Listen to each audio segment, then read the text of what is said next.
ये दोनों तस्वीरें बड़ी बड़ी ही अपने आप में एपिक है। निशांत पुरानी से नई की तरफ आए थे, अब वापस नई की तरफ पुरानी की तरफ जा रहे हैं और ये अपने आप में एपिक है।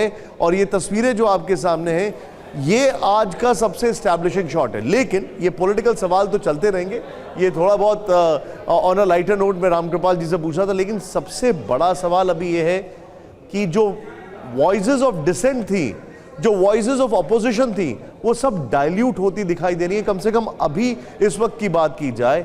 और मुझे ऐसा लगता है कि ये जो तस्वीर है ये हम सबके मन में, हम सबके जीवन में एक छाप छोड़ के जाएगी, क्योंकि आज हम सभी इस हिस्ट्री का एक पार्ट बने हुए हैं। ये अनडिनाइबल फैक्ट है, इसको कोई नजरअंदाज नहीं कर सकता, इसको कोई नकार नहीं सकता। क्योंकि निशांत, अब आज के दिन पंडित जवाहरलाल नेहरू को सेंगोल जब दिया गया था, उस हिस्ट्री को लोग खंगाल रहे हैं, उन तस्वीरों को देख रहे हैं, उस इतिहास की बात कर रहे हैं। देखिए, जो बात हम लोग नहीं कर रहे हैं, बाद जब प्रधानमंत्री नरेंद्र मोदी का और इस नई संसद परिसर का जिक्र होगा तो फिर इन तस्वीरों को एक बार फिर जो हम लोग बात नहीं कर रहे हैं। और वो एक और फैक्ट है, अगर मैं हिस्ट्री के लिहाज से ओम जी से पूछूं, ओम जी, एक तरफ सेंगोल को लेकर मैसेजिंग एक पर्टिकुलर थी जो ऑपोजिशन की तरफ थी, लेकिन जो सत्ता पक्ष की तरफ से मैसेजिंग थी वो ये थी कि आपने इतने साल तक ये भी नहीं पूछा कि ये सेंगोल है कहां पर, और इसको ऐसे रख दिया गया जैसे कोई वॉकिंग स्टिक है। ये मैसेजिंग की गई। ओम जी ये तो बड़ी अजीब सी बात है। देखिए, मैं ये मानता हूं कि हमने अपने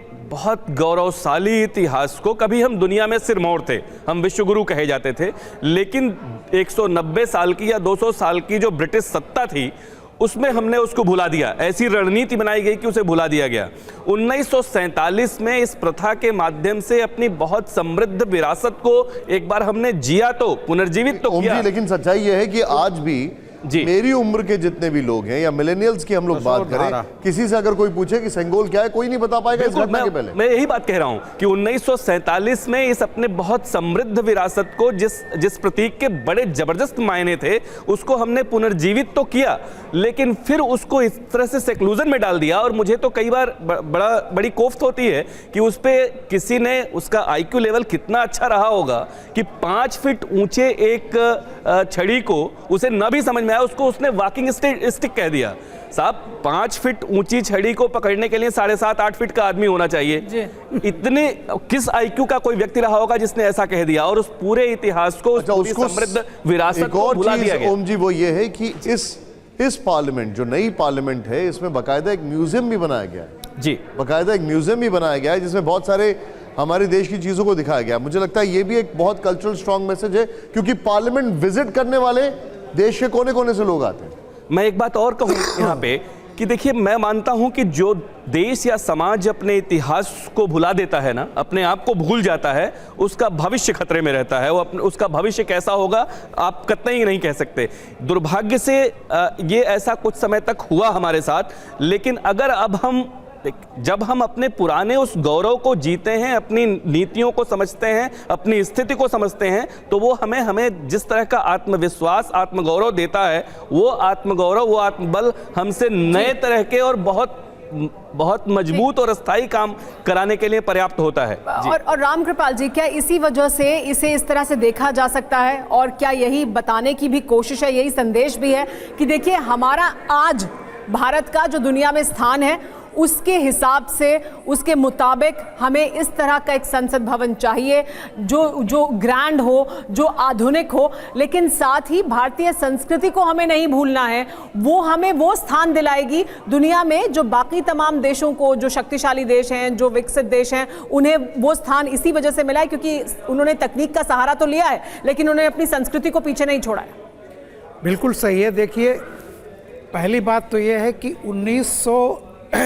जो आपने कहा था 1927 में, मुझे लगता है इस देश की आबादी शायद 40 या 45 के बीच में रही होगी। अब आप सोचिए कि तब से लेकर के 100 करोड़ लोग जिस देश में संख्या बढ़ जाए, तो ये कहने की ज़रूरत ही नहीं है कि उस जो भवन एक बनाया गया था, चाहे जितना फॉरवर्ड प्लानिंग के हिसाब से बना हो, लेकिन वो 140 करोड़ के लिए तो बना नहीं था। तो जाहिर सी बात है कि एक नए संसद की ज़रूरत थी।